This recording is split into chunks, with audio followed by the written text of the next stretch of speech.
The True Crime Society podcast contains adult themes and violence and is not intended for all audiences. Listener discretion is advised. If you'd like to skip the intro, please refer to the timestamp listed in the episode description. Thank you.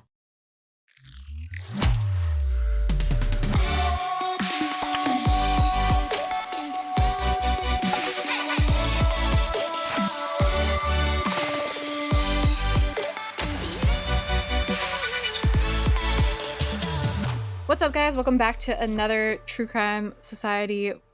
What am I saying? I didn't say welcome back, that's why. What's up, guys? Welcome back to another episode of the True Crime Society podcast with Stephanie and Olivia. It is May 30th, 2024 right now. I was trying to think of what to talk about, and I was trying to think of things that annoyed me today, and I have one, thankfully, for everyone. I know you're all so happy. So you know what I hate? When you go on Facebook on your phone or whatever, or on the computer, and the first thing right at the top is some cringe memory from 13 years ago or something. It makes me so mad, and I really wish I could shut it off. I've looked for ways to just turn off memories, and there's no way. If anyone's found a way, let me know, because I had a Facebook first when I was in 9th grade, 16-ish, and some of the stuff I posted is so embarrassing. And I just immediately delete it. But I never choose to go and look at my memories. I went the other day, because I feel like I wish Instagram, I am the opposite. I like to see the memories, but I went on my archive on Instagram the other day, and we were just talking about it. It's a year since I was in New York, so I was looking at all the memories of that. That's cool. But I do agree. I like the more recent ones. Yeah, not the really old stuff. No, when I see something where it's in 2006, you posted this, and it's a rap lyric or something. I don't know. That was just the age of everyone posting all their fucking business online as if anyone cared, because it was new and exciting. The meme, and it's there's no one I have less in common with than me on my Facebook status in 2012 or whatever. Yeah, it's so I'm sick about it. And they do have a setting. I think only really I can see it, or maybe my friends, but there is a setting where you can make it so other people can't search your Facebook that far back. So thank God. But I'm I don't need to remember any of this. I loved posting a quote, a Taylor Swift quote, lyric, anything like that. So embarrassing. Now, even though I have a small following on Instagram, where I'm people would probably care if I posted more or want to see what I'm up to if they follow me and the podcast. But now I'm so embarrassed to even post anything. I'm who do I think I am posting about my day on my Instagram? On Facebook, didn't they used to have a prompt? And because now it says right, I don't know what it says, right, you're feeling or whatever. But didn't it used to say Olivia is? And so you'd be Olivia is, it would have a prompt of that's why people's statuses were different. No, it didn't have the is, but it was because of MySpace, because that's how it was on MySpace, I think. So then on Facebook, everyone just started writing is. Because I'll see old ones that are is having a great day. So they're Stephanie Summer is having a great day. Oh my God. Memories. Yeah. And I guess now Facebook has been around for so long that there are really a lot of memories on there. Not all great. That's what I mean. It's been my whole teen young adult existence, where now I don't post as much on Facebook because it's died out more. But all of my growing up years are on Facebook. And I had so many old Facebook albums from, when you'd have one night out with your friends and you'd post an album of 50 pictures, maybe a 2-parter, because you were only allowed to post 50 pictures. You might even have to upload it from your actual camera, your point and shoot camera. Of course. Yeah. And one day I'm so thankful I went through and I made all of them the privacy settings to only me, because I was people are not seeing me drinking as an 11th grader in high school. Get out of here. So funny. My MySpace, I deleted it. I couldn't get on it anymore. They had a thing where you could send in your ID and they'd delete it for you. And I did that, which I'm very grateful for. But sometimes I'm man, I wish that I could go back and look, just because, not to bring down the mood, but some of my friends, my best friend from growing up and my first real boyfriend that I dated for years, they both passed away. And sometimes I'm man, I wish I could go back and see what pictures are on there that didn't make it to Facebook, because it was before that time. But I'm also like, thank God, because if I think what I posted on Facebook is cringe, MySpace was probably 10 times worse. I do wish, like, I'd love to just go back and have a look just for a minute. And even I used to have a live journal back in the day. I can't even remember what the URL was, but Yeah. yeah, I'm probably glad about that. Yeah, I had a Zanga. I'm like, what would I even write about? Because apparently I just wrote everything on MySpace and Facebook anyways, anything exciting going on with you now that I've just randomly talked about the most random nostalgia ever? Not really. There might be another car update, possibly. We went and test drove the new car, or ate the same as the new car this week. It is apparently on a boat meant to arrive from Asia in the country on 5th of June. So the guy reckons we will have it by the end of June, fingers crossed. Or obviously that's dependent on weather and I guess how quickly the boat can get here. But hopefully this car saga is almost over. I think we signed for our first lemon car on like the 27th of June last year because we had to wait 6 months for it to arrive. God. So a year this has been going almost on a year. Almost a year. Well, it probably will be almost exactly a year when we pick up the new car. So anyway, it's funny because we were just talking on Patreon and we were talking about this the other day too, between amongst ourselves, is that it's almost my wedding anniversary and how it feels like literally the fastest year ever. But then thinking of your car thing, it feels like that's been going on for years, like literally forever. And even like I think we only got the refund for the car in March, so it's been like only 2 months since that. I'm like, gosh, that feels like a lifetime ago that all happened. Crime update. It'll be old news now. There'll probably be more information about it when this episode comes out. Chad Daybell, guilty. Yeah. On all counts, really. So that is good. Now we wait to find out if he'll get the death penalty or not. The court is directed that the defendant would be sentenced to death on those counts. Chad Daybell sat emotionless as a jury of his peers sealed his fate. And this morning, the so-called doomsday author sentenced to death after being convicted in the 2019 murders of his first wife, Tammy Daybell, and his second wife's 2 children, 16-year-old Tylee Ryan and 7-year-old Joshua J.J. Vallow. These are the charges he was found guilty on. Conspiracy to commit murder of Tylee, first-degree murder of Tylee, conspiracy to commit murder of JJ, first-degree murder of JJ, conspiracy to commit murder of Tammy, first-degree murder of Tammy. Tammy was his first wife, and insurance fraud for Tylee, JJ, and Tammy's benefits. So I'm happy for all the families for getting justice, but especially like Tammy's family, because at first her death was just ruled weird, accidental, who knows? And then it reopened, and now they're finally getting justice, because I'm sure they always thought that he did something, that him and Lori did something. In this case, there are a lot of kids left behind. Like Chad and Lori both had other children who are now, I guess, left to be associated with this disgusting legacy and then pick up the pieces of their lives, which I feel like a lot of the times those survivors, I guess, are forgotten. And I just can't even imagine having to deal with the grief of losing your siblings, your parents, and then to deal with all this other junk on top of it would be so much for them to deal with. Yeah, definitely.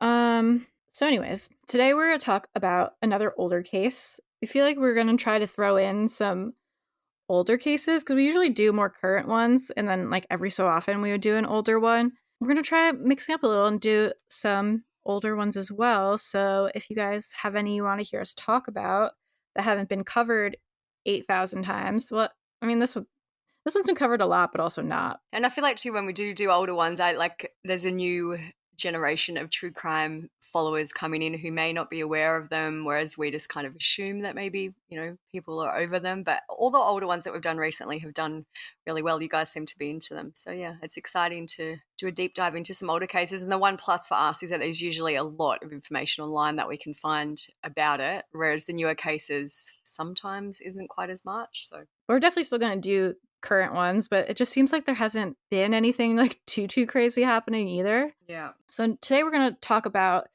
Rey Rivera. So this was in Unsolved Mysteries on Netflix, but apparently that left out a ton of information and might have been pretty...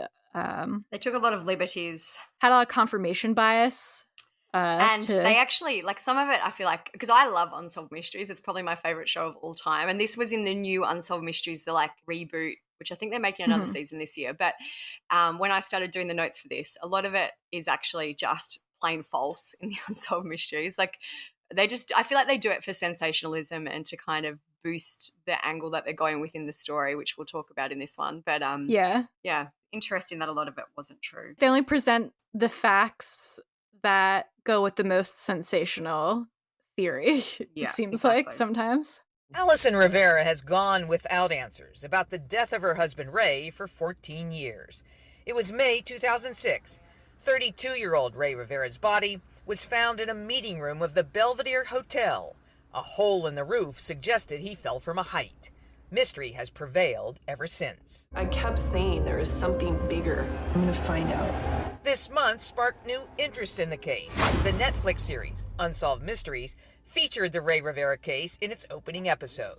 It's truly unbelievable. It was the first time Alison spoke so publicly about her loss and frustration of not knowing what led to Ray's death. There's an answer out there. Somebody knows something. And if that's just seeing him or the phone call that was made, there's an answer out there.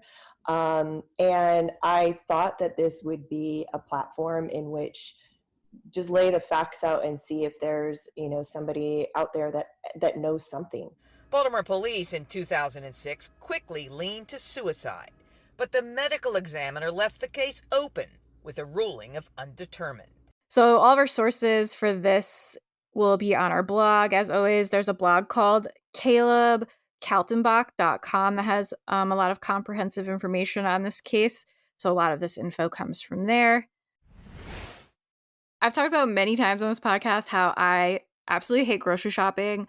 I don't know what it is, but I feel like I just need to go home immediately after work and I don't want to grocery shop. But sometimes during the week, I still need groceries. So that's why I'm so thankful that Thrive Market sponsors this podcast and we were able to test it out. I've gotten so many good things from them. It's really cool. It's a service I love because literally you order and within a couple days, it's at your door. You don't have to go to the grocery store. You don't have to worry about parking at the grocery store, waiting in line at the grocery store, moving around all the slow people at the grocery store that have no self-awareness and get in your way. And you're just trying to be in and out. This so much easier. I was especially thankful for Thrive Market when my sister, when I was going to say labor, but had an emergency C-section, was a big drama.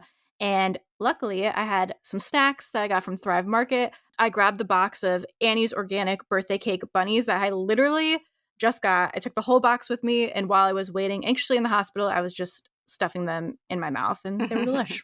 They also sell other stuff too, like it's not just food.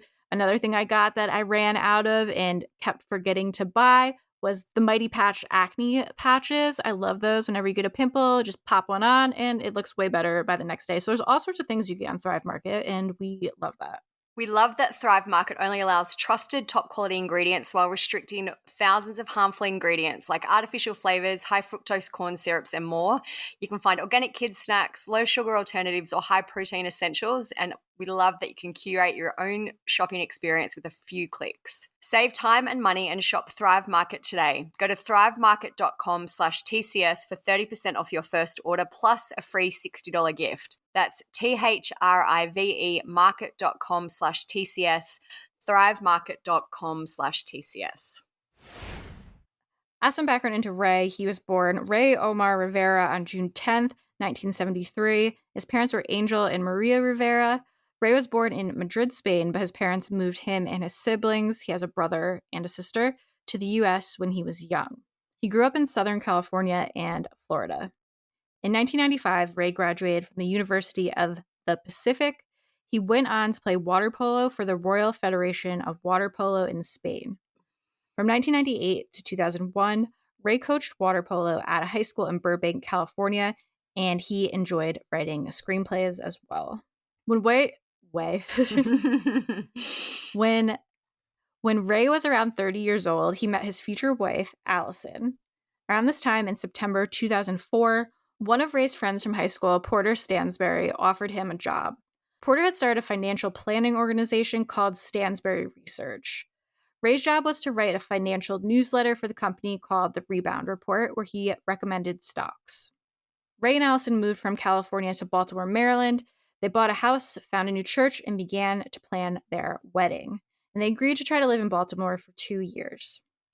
3 significant events happened in a very short period for Ray between November and December 2005. So within like a A month month, or 2 yeah. months. Ray and Alison got married in November 2005 in Puerto Rico. One of his friends, Tom Hickling, was killed in a car wreck while on vacation in Africa. Alison would later say that Ray was suspicious of how the wreck happened, but that he wouldn't share any of his concerns with her. After their wedding, Ray left his job at Stansbury Research. He started coaching water polo for Johns Hopkins University, and he began working on another screenplay. He also launched his own small production company called Seba Video Production. He took a $15,000 cash advance from Alison's credit card company to buy equipment. So they were the three things that happened essentially between November and December. So a very small amount of time to get married, change your job, have a friend pass away. Like there was a lot going on. Mm-hmm. And just like starting a new business and suddenly getting that much debt, that's like a big ongoing stressor. Stress, yeah.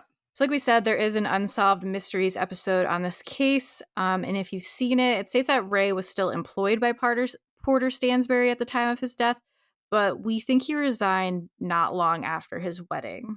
The Unsolved Mysteries episode definitely goes with the angle that Porter Stansbury's company made. Like there was some relation to Ray's death and the company, which is why I think they said he was still employed. Obviously, we'll discuss it more as we go on, but that's, I feel like, why they kept that part of the story in there. So this info about the name of Ray's company is from Reddit, and there's an entire subreddit about Rey Rivera. There's a ton of info on it, so you could check that out if you want to as well. So this is that info. It says the name of Ray's company is worth noting. That Seba is a tree with spiritual meaning. It is believed that the souls of the dead ascend to the top of the tree to go to heaven. There's also some connection between all three worlds, the underworld, earth, and heaven. Interesting. Kind of maybe gives you an insight into his thought process at the time. He seems like he was a very spiritual person and he dug deep on a lot of things, which that kind of thing also leads me to believe that that is the type of person that he was. Yeah. After Ray launched his production company, several companies contracted him to make videos for their clients. One of these was the Oxford Club, which was owned by a parent organization called the Agora. Stansbury Research was also owned by the Agora. So after their wedding in spring 2006, Ray and Alison went back to California for a visit and started to plan to move back there. They returned to Maryland, and it's reported that they put their house up for sale, and Alison said that Ray seemed stressed. So yeah, another stressful thing. Yeah. Alison has said that Ray insisted on going everywhere with her, almost as if he was protecting her. She said that one day she went for a jog at a track near their home, and Ray insisted on accompanying her. It sounds like he didn't want her to jog. He just sat in the stands and watched. Another man entered the track while Alison was jogging, and Ray got up and ran towards the man, and the man quickly left the area. Side note, just kind of funny how it's like he was going everywhere with her as if he was protecting her. Where as a girl, I'm always trying to get Mike to go everywhere with me because I'm like afraid after all the true crime stuff we go through. And just as a woman in general, I feel like you're more susceptible to be attacked, especially on your own. Because sometimes I'm like, I want to go for like a jog or a run outside or go to the bike path by myself. And then I'm like, but I'm scared. So Alison also said that she could tell something was bothering Ray, but he wouldn't tell her what it was.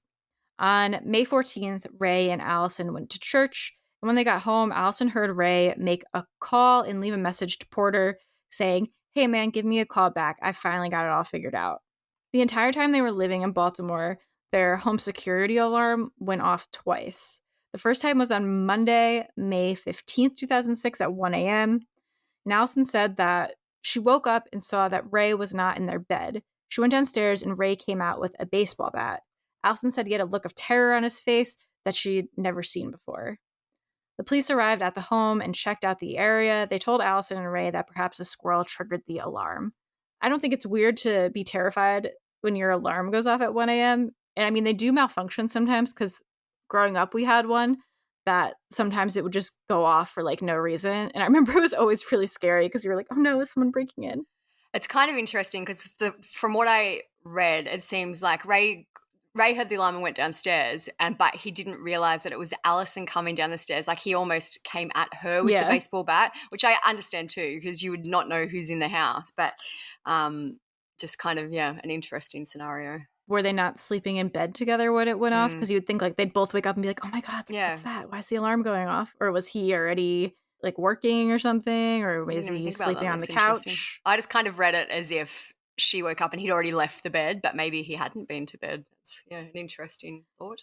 Well, just because I feel like Yeah, I agree. Like even like if like our he would smoke be more alarm aware of her being battery awake. beeps or whatever, we're like, what is that? Like you wake up. Yeah, if you would hear it at the same time, you would think if you were in the bed together. Then he wouldn't be so like ready to attack her because he's like, I know she's awake and gonna come downstairs probably. So the alarm went off again the following night, Tuesday, May 16th, around 1 a.m. Alison has said that Ray looked even more terrified than the night before. She said that the living room windows appeared to have been damaged from the outside, but there wasn't any fingerprints found on the windows. They say what kind of damage? Like screen cut? No, I've or- read like tampered with is another word they use. Maybe it meant like the screen looked like someone tried to pull it out or Yeah, something. I don't know. But then I think I've read too that it was kind of too smudged for them to get fingerprints. Not that there wasn't any, like there might have been, but like the surface of the windows and what was on them, I guess, was too hard for them to determine if there were any clear fingerprints. So police went to the house again, and again they suggested that maybe an animal had made the alarm go off. Later that morning, Alison had to leave for a 3 to 4 day business trip. Ray walked Alison out of the house and they had the following exchange. She said, I love you so much, to which he replied, thank you for loving me so much. I'd be like, do you love me too? Hello? After Alison left, Ray did some work. He booked an editing suite for the next weekend so that he could finish off a project for one of the Agora's companies. He also apparently made a call to a Freemason representative and had a discussion believed to be about a screenplay idea. At some point around this time, Ray also purchased a Freemasons for Dummies book. We will speak a bit about Freemasons in this episode. If you're not familiar with what that is, basically a definition I found online, because there's a lot of very complex definitions. This one's quite simple and That's to why the I'm always point. confused. Yeah. It says a Freemason is a member of an international order established for mutual help and fellowship, which sometimes hold elaborate secret ceremonies. There's another one basically that says Freemasonry is a fraternal organization of men who believe in brotherhood and helping others. Its members are known as Freemasons. And it says Freemasons can also help one another in times of hardship, and it exists in various forms all over the world. So basically, Is it like a New World Order type stuff, or is that something else? I had to take a conspiracy class in college. Somehow this was like a writing course. And we had to read a book about like the New World Order type thing, like Illuminati stuff. And I feel like well, I was going to say, is it Illuminati? try to but I bring don't- up Freemasons. So I feel like basically because there's a lot of secrecy behind the Freemasons just and what they assume, do, kind people of. just assume. I feel like in this case, Ray seems interested in Freemasons, possibly because of this screenplay that he was writing, but it's just an interesting side note after we know what happens. One of Alison's coworkers, Claudia, arrived at Ray and Alison's home that day. I also think this is weird. She was going to spend the night there because, you know, Alison was away for this work trip. So for some reason, her friend was like spending the night there. Yeah, and especially for a work trip, like you would think that your work would pay for you to be in a hotel or something. Like I did find this a bit weird too, and I haven't really seen much clarified about it, but maybe they were just close friends and she's like, hey, stay here instead. And I don't know. Oh, she was traveling for work too? So Oh, Claudia, coworker. it was Alison's coworker who was in Baltimore for work. So she wasn't from that area. So they were traveling on kind of opposite schedules. So Alison left and Claudia arrived and decided to stay at their house when she was also traveling for work. I was just assuming it was one of her coworkers that like lived there also. And I was like, why is she having her stay at her house? Like, did she feel like Ray was acting weird and needed to have someone keep an eye on him? From everything I've read is that basically she needed a place to stay. I don't know. Maybe she did live in the area and there was a reason she couldn't stay at her apartment. Like, I don't know, whatever the reason was. But yeah, it's I have always found that an interesting part of the story. And it's like, were her and Ray close? Because I'm like, I'd rather stay in a hotel than like, yeah, with your friend's husband alone. So it'd be like if Mike went away for work and then one of his coworkers was just going to stay at the house. Like, I feel like that'd be weird for both of us. It'd be so awkward. I'd be like, no, it's fine. I'll pay the $400 for the hotel. So around 6:30 p.m., Claudia was in the guest room and Ray was working in his office, which was next to that room. And Claudia said that Ray got a call on his cell phone. She heard Ray yell, "Oh shit," after he answered the phone. And then he rushed out of the house in flip-flops and drove away in Alison's car. He then came back briefly, ran into the house for some unknown reason, and then drove away again. The call was later found to have originated from the Agora switchboard. Porter Stansbury has denied that anyone would have called Ray. Quote from him is, "Every person or company who had worked with Ray was on the Eastern Shore at the time the call was made, having a corporate retreat in St. Michael's. No one in my company was in town when Ray disappeared. The idea we were calling him from our switchboard is ridiculous," which I think is also just like a weird comment, being like, no one would ever call him.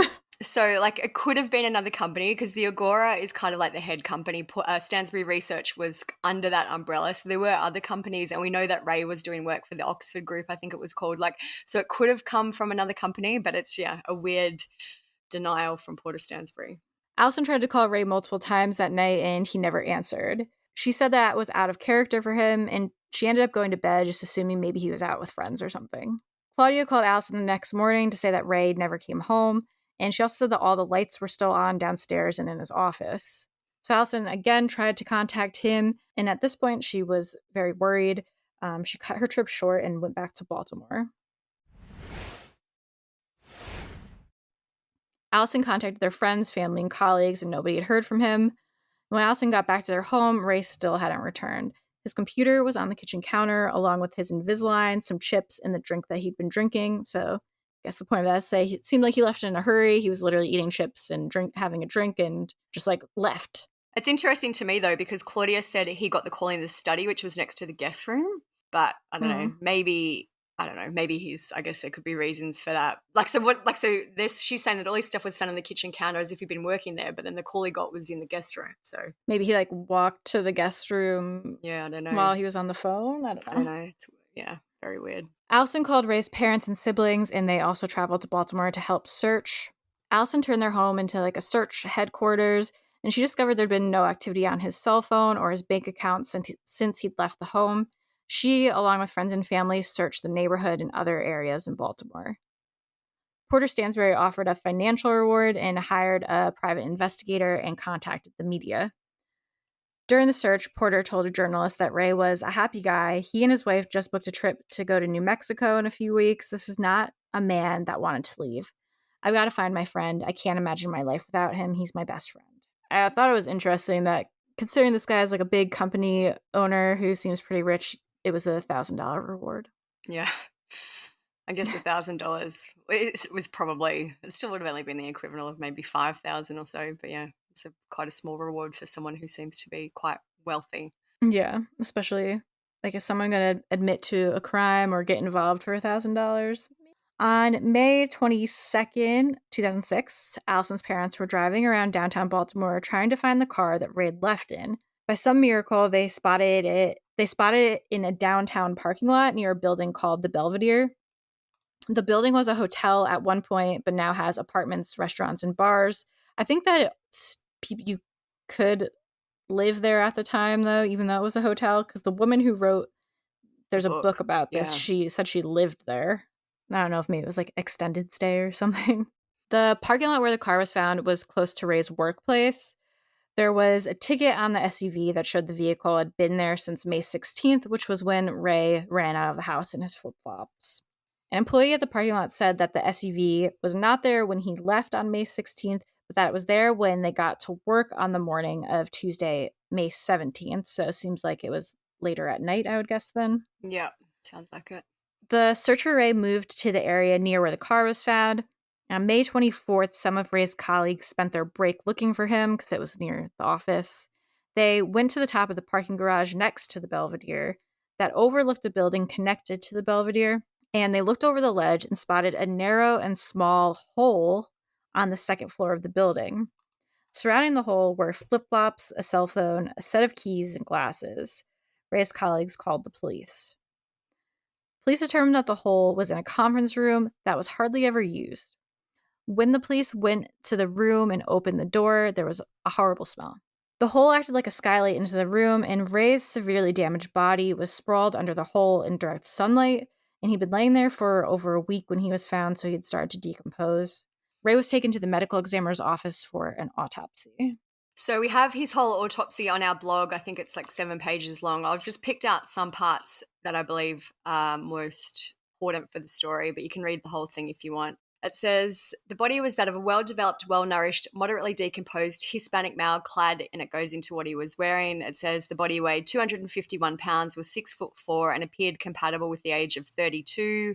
So it basically says things like a faint scar appearing to be a circle with a line through it on the right hip. There were no needle tracks. Basically, it doesn't sound like there's anything unexpected based on the condition of the body and how long it had been there. This is a list of all the injuries that the body had. It says A, head and neck injuries. There was an abrasion and laceration of the forehead, fractures of the maxilla, zygomatic bones and mandible, avulsion of mandibular teeth, multiple skull fractures, multiple base of skull fractures, and 3 hemorrhages are listed. In terms of his torso, there was contusion of the chest, abrasions of the torso, bilateral clavicle fractures, fractures of the sternum, multiple rib fractures. He had lots of lacerations in his heart, lung contusions, lacerations of the lungs, liver, right groin. His right pelvis was fractured and he had a hemorrhage in his testicle. And in terms of extremity injuries, it says abrasions of the upper and lower extremities, lacerations of the lower extremities, fracture of the right tibia and the fibula. And the medical examiner gives their opinion on the cause of death. It says Rey died as injuries sustained as a result of precipitation from a 13-story building. According to the investigation, he had been missing for approximately 1 week and was discovered moderately decomposed in a locked conference room on the 2nd floor. And then it goes into all the injuries. And it says, because of the circumstances surrounding the incident are unclear, it is not known how the deceased came to have precipitated from such a height. The manner of death is best classified as undetermined. Alcohol detected in the decomposition fluid may be entirely or in part due to decomposition, and toxicology for drugs was negative. So basically, his injuries caused his death, but they don't know how he came to sustain those injuries. Police began to look into how Rey could have ended up in the conference room. There was a very large distance between the hole and between the hotel and the location of the hole. It's thought that Rey would have had to have run at a speed of 10 miles an hour to kind of make the jump from the hotel through the roof. That is classed as between a fast run and a sprint for a male wearing sports shoes. And Rey was either barefoot or wearing flip-flops. I assume he was still wearing the flip-flops because they were found with his body. But Well, I saw on Reddit, I was reading about it quickly just to see what other people were thinking. And people said in that book that apparently has a ton of information from the person who lived there at the time and then, obviously did their own research and everything. They said that the flip-flops were found on the roof and that the police actually threw them down. So, I don't know what's true, but that's another thing that is said as well. Which, not to get ahead, but, could make sense they'd be on the roof if the theory you go with is that he did run and jump, because maybe to run fast enough, he would have had to kick those off. Interesting. But they said for him to get into the hole where he entered it, he would have had to have a maximum run up of 15 feet or 5 meters in 2.5 seconds, which, I guess it's not totally impossible, but as they said, between a fast run and a sprint. So You'd have to really try. Yeah, this does indicate that Rey likely willingly went off the roof. He couldn't have accidentally fallen because he essentially wouldn't have got that much air before he fell, or he wasn't pushed or thrown because you couldn't throw him that far. There is also the possibility that Rey could have jumped from a lower ledge, but the balconies and ledges there were from privately owned buildings or from an office that had a window on the ledge. So they're saying for him to have jumped from a public area, that's probably where he would have jumped from, or whatever happened to him, it happened in that public area. Rey's phone was found with some scratches on it, but it wasn't broken and it was still working. His money clip that Alison said he always carried with him was not found, and it has never been found. Shortly after Rey was found, Porter apparently became uncooperative. This information is from the subreddit for Rey. It says he does not return the homicide detective's calls, and when the detective tries to contact the employees in the office, he's told by company lawyers that employees are not authorized to speak with him. Porter also spoke to Alison and told her he doesn't want to speak to police and fears they will be against him due to his prior SEC investigation. He hired a publicist, and they denied, though, that any gag order was ever placed on any employees by Porter. So kind of an interesting contradiction, because he apparently told them not to talk, but the publicist was saying that never happened. Alison hired a private investigator. She and the PI went to the Belvedere to review the CCTV. There was apparently no footage for May 16th. There was footage for May 15th and 17th, but nothing for the 16th. There was apparently a protect button in this CCTV system, which was located on a keyboard in the concierge area, and there was also another button on a computer in the back end. So if that button was hit, basically that footage is disabled or deleted or unable to be viewed. Police have said they took the hard drives, though, for investigation. While she was searching their house for more information after the death, Alison found a bizarre note that was folded up in plastic and had been taped to Ray's computer screen along with a blank check. The note had been typed in tiny print. The Baltimore Police Commander, Fred Beelfield, said it just seemed bizarre, really bizarre. We have a photo of the note, which we'll post on our social media, but basically they've got a ruler there, so it looks like maybe 3/4 of the length of a ruler or something like that. It's tiny little font. It's been it's like he's cut it out into a specific shape. It's kind of just very strange. Officials found it so strange that police sent it to the FBI. They examined it and said it wasn't a suicide note. Former police commander Mel Blizzard also reviewed it and agreed. He said, what it does appear to be is a weird stream of conscious writing.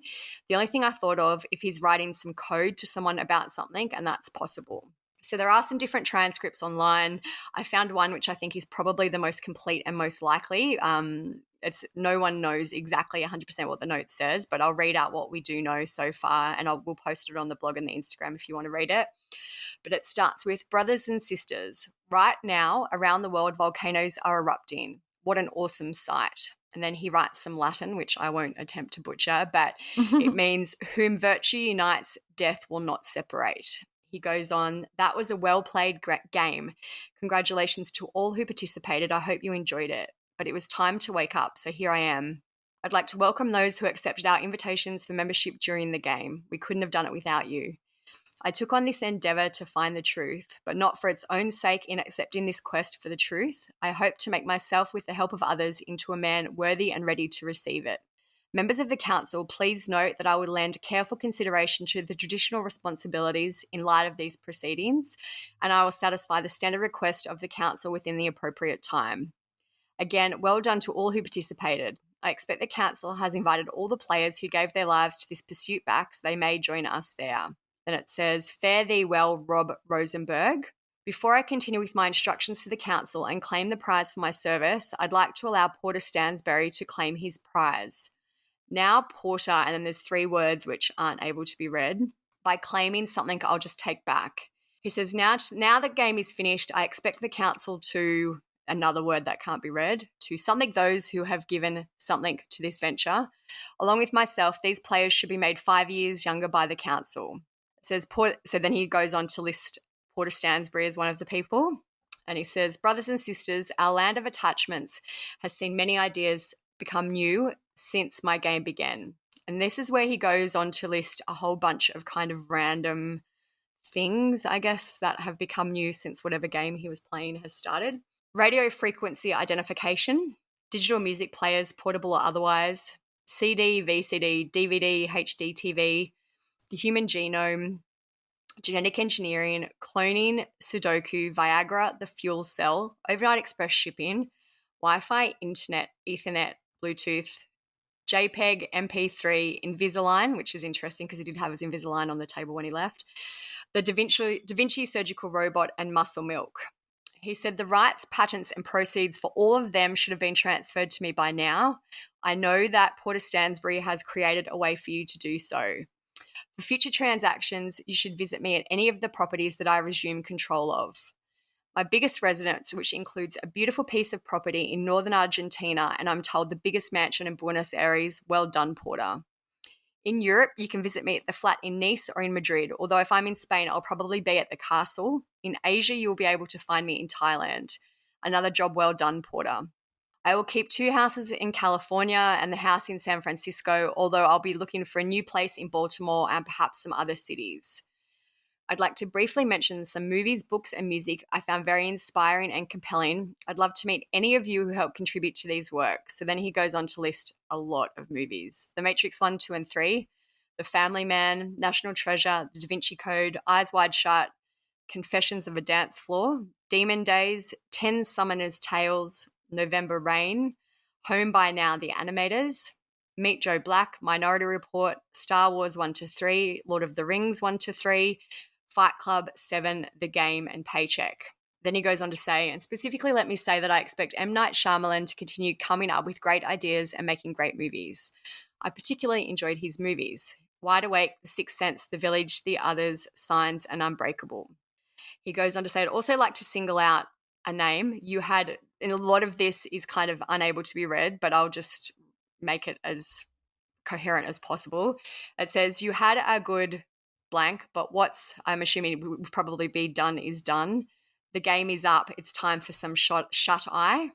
In this transcript, there are 3 paragraphs that the person can't make out, which I'll leave out because it is quite hard. It's easier to read. So check out the blog. It's just a bunch of random words like people, everywhere, ultimate goal, progress, different things like that. So Ray finished the note with take care and enjoy the butterflies. So a very interesting note, quite rambling, it seems to me. I did find one comment on Reddit today that seems like it could maybe make some sense, albeit still weird. Someone said, the note is not a note, it's mapping for a tone reel. I've been looking over all the comments and I'm shocked that nobody else has mentioned this. Does anybody go to film school? This is kind of hard to explain. I mean, this is another comment that kind of gives more context into what a tone reel is. I've been talking to my friends from film school about this exact thing. I write up stuff all the time, just like Ray's notes for my own scripts. It's just part of the prep process. You basically write up titles, characters, monologues from the point of view of your characters in a near stream of consciousness. It gives you a handle on what the tone of your script or project moving forward will be. He said, I also hide my prep documents around my office or in various textbooks if I feel like I've got something super juicy, but I don't want anyone to see it just yet. Just like my husband, who borrows my office from time to time and who I don't want to always read my mad ramblings.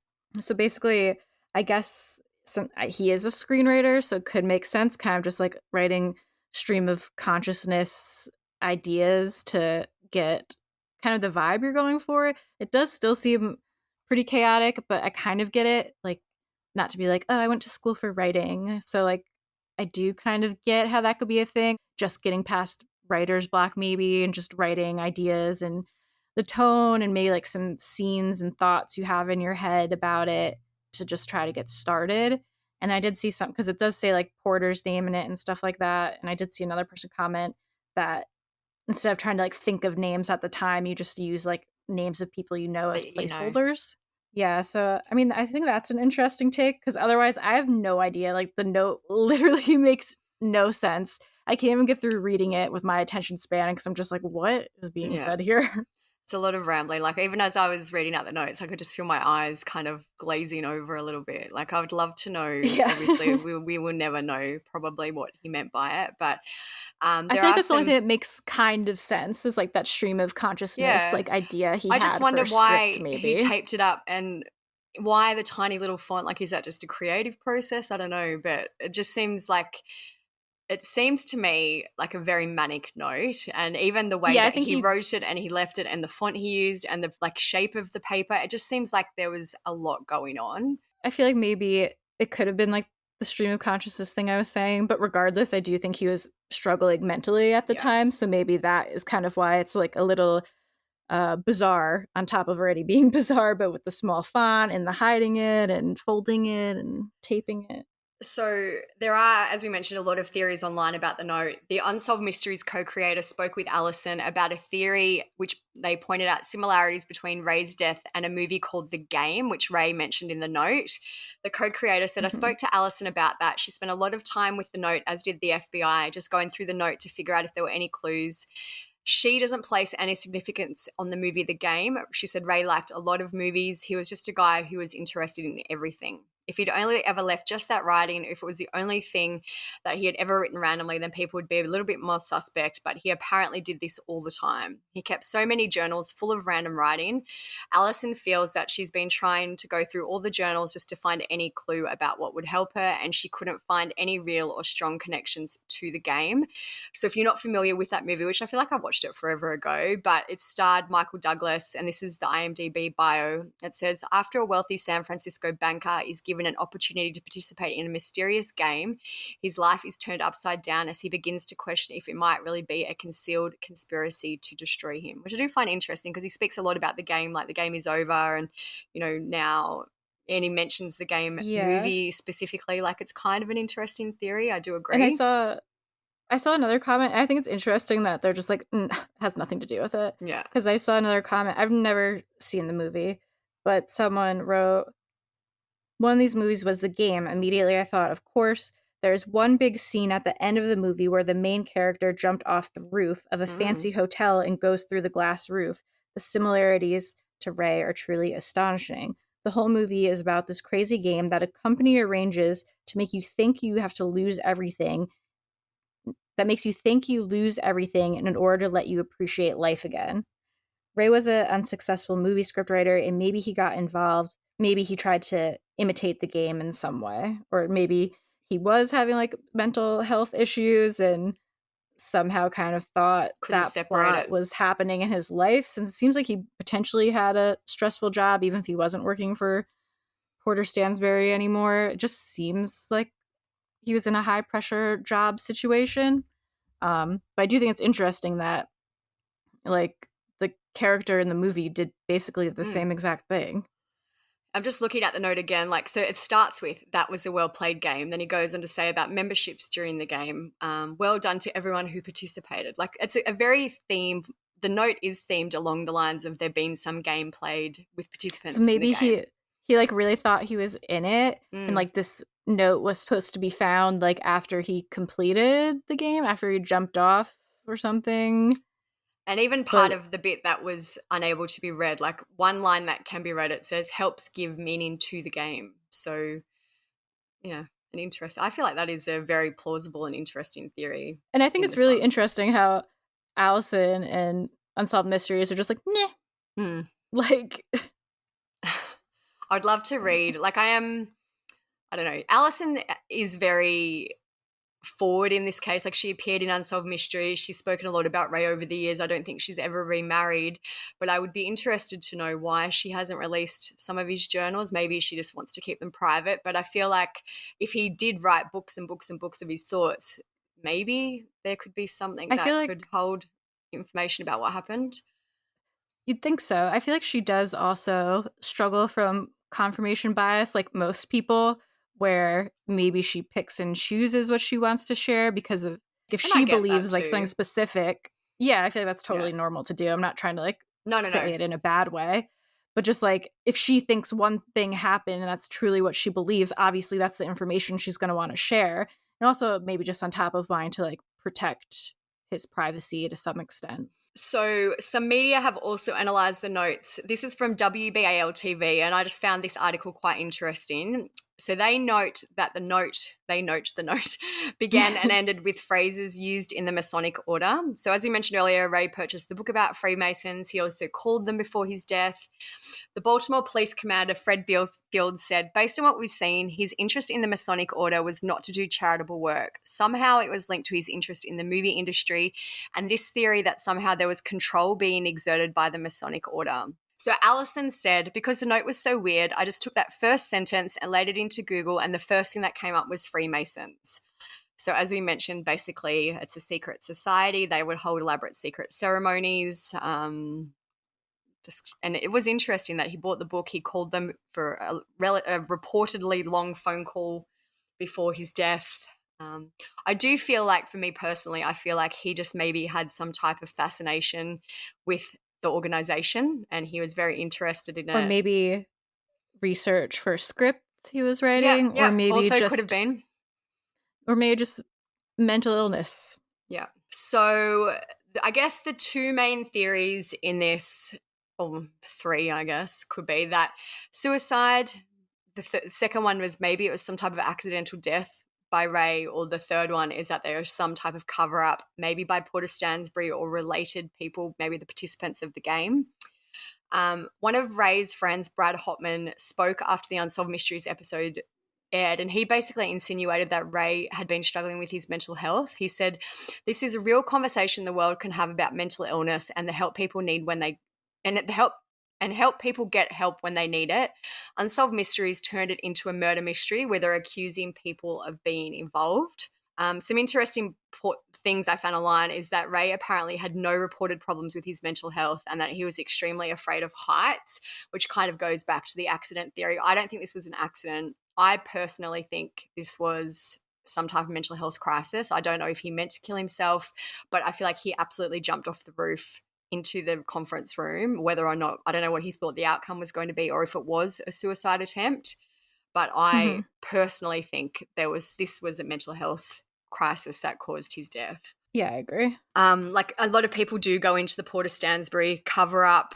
Maybe like I don't even know what he would have been covering up though. Like maybe one thing I did find interesting is that after Ray's death, Porter Stansbury was ordered to pay $1.5 million in restitution for providing false stock information in the financial newsletter that the company made. So as we mentioned, Ray was part of a newsletter. I don't know if it was the one that Porter Stansbury ended up being fined for, but just kind of an interesting note. But I just feel like it doesn't seem to me there's no motive. No, like he employed Ray and asked Ray to write the newsletter. I'm assuming he gave Ray the information because Ray doesn't appear to have had any background in stocks. He was a water polo coach and a screenplay writer. So I feel like he gave Ray a job maybe as a favor to try and help him get settled in Baltimore. Didn't work out. Ray left and started to do his own editing and video business. I don't know. I feel like when money is involved, people always think there's some type of cover up. I feel like Porter Stansbury sounds like a bit of a shady person in terms of just the his name. Financial dealings, but I just don't think he had anything to do with Ray's death. I don't know. Like I know we said Ray left the voicemail for him saying, "Hey, I've got it all figured out" or whatever. But I just feel like that also, if he was in a mental health, that's what I was crisis, going to say. It could all just be.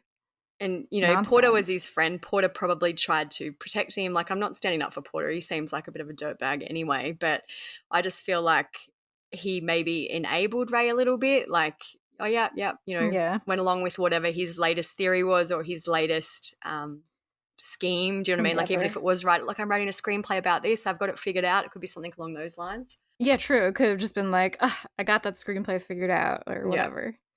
I feel like if he was trying to hide something from Alison, he wouldn't be leaving voicemails to Porter in the full where she could hear. I know, she said that he didn't want to speak about the friend who died in the car accident, and he wouldn't tell her what he was paranoid and anxious about.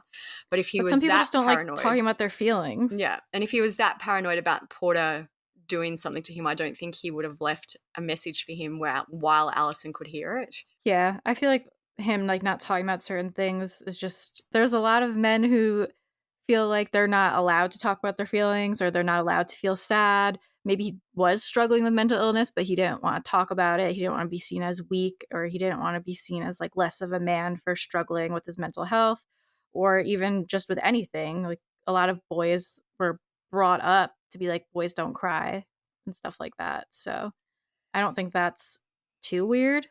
I was chatting with one of our people on Instagram today when we said we were going to do this episode, and this is her thoughts. She said, "I can see suicide and murder. I'm literally on the fence. Way too many occurrences prior to his death. I really think someone was after him in some capacity, but did that drive him to jump? His friend that died years prior, and Ray thought that was suspicious, and the wife's friend saw Ray taking the call and running from the house." Like, I feel like this was probably a suicide. And I do agree with what Ray's friend said, that maybe Unsolved Mysteries and kind of the online speculation has turned it into more of a mystery than what it is, which is someone who was just struggling and was not well. Yeah, because, murder mystery is more fun than just a sad suicide. Yeah. I'm saying that, sarcastically. But that's how it is. That's what people sensational. Yeah, I'm just trying to say, people sensationalize that. Obviously, if it's a suicide and we're like, oh, he was mentally ill, you're not getting a Netflix show about that. You're going to get a Netflix show about this weird unsolved murder that maybe had to do with all these rich people and the Freemasons and blah, blah, blah. That is more sensationalized. And we're still here talking about it almost 2006. So nearly, we're a few years off 20 years. I even saw that someone's making a documentary on this called Rayvenge, revenge, but revenge. Oh my God. Like people are still talking about it. It is very mysterious, but I feel like a lot of the mystery comes from the letter. And if that hadn't have been found or wasn't made public, people would be more accepting to believe that this was probably some type of suicide or mental health crisis and there was nothing more to it. Yeah. And just as a side note, I did want to actually like see more about what Freemasons are and what they do. So I found, not to talk about Reddit again, I feel like we've talked about Reddit a lot, but someone on Explain Like I'm 5, what are Freemasons? What do they actually do? Why are they so proud of being Freemasons? And someone said, I'm currently worshipful master of my lodge. Like everyone else here has pointed out, most of our meetings consist of planning our charitable work and general business, in parentheses, paying bills, building maintenance, and routine stuff. However, we do a lot of other awesome stuff. We report every meeting on sick or financially troubled brothers and have a fund set up to assist when we can. We check in on our deceased brothers' widows to see if we can assist in any way or simply talk to them. We provide scholarships to local high schools. We're the largest volunteer of both money and time to the Special Olympics. We tend to have this reputation of this highly secret society that runs the world thanks to Hollywood and Nicolas Cage, but truth be told, we're mostly a bunch of old dudes who are simply looking to get out of the house a couple of nights a month. We just happen to do some good while at it. And someone else said, my dad and brother are both Freemasons. From what I've been able to get out of them, they just do a lot of charity work. It's basically a men's club with some ceremonial stuff thrown in. They also hold a lot of fundraisers for local and UK charities. They really do look after their members as well. Back in 2013, my dad was diagnosed with cancer. At the time, he was the Grand Master Apprentice or something like that. He spent 9 months in the hospital, fell behind on mortgage payments, car payments, and his wife was struggling with hospital parking fees and petrol. The whole lodge band together and paid his outstanding mortgage payments in 3 months in advance, debts he fell behind on, paid for gas and his wife's parking fees, and held a fundraiser for Cancer Research UK. Maybe that's just what they want you to believe. I'm joking. Well, yeah, then someone else did comment. They're like, that's exactly what the Freemasons want you to think. This is, you expect me to trust a Freemason to tell me that the Freemasons aren't running the world? It's funny because while you were speaking, I was just Googling too. There's a lot of books that do lump the Freemasons with the Illuminati. There's one called Secret Societies, Illuminati, Freemasons, and the French Revolution. It's a very diverse book. So I feel like it's one of the secret societies that people don't really understand much about, and because of that it seems very mysterious. Maybe it is really mysterious and we'll never know. Like, are women not allowed to join? It doesn't sound like they are. I don't know. Well, they're like, it's a men's club. Know. Yeah. Tell is that sexist? Is that discriminatory? Excuse me? Because I was going to be like, the only way we could find out is if I join. But that's why they don't want the girls to join, because we love to gossip. Anyways, not to get too off topic, but I agree. It seems like he was struggling mentally. It sounds like too he had a lot of jumped stress. Off the roof. Like he started his business. They were trying to sell the house, trying to move back across the country.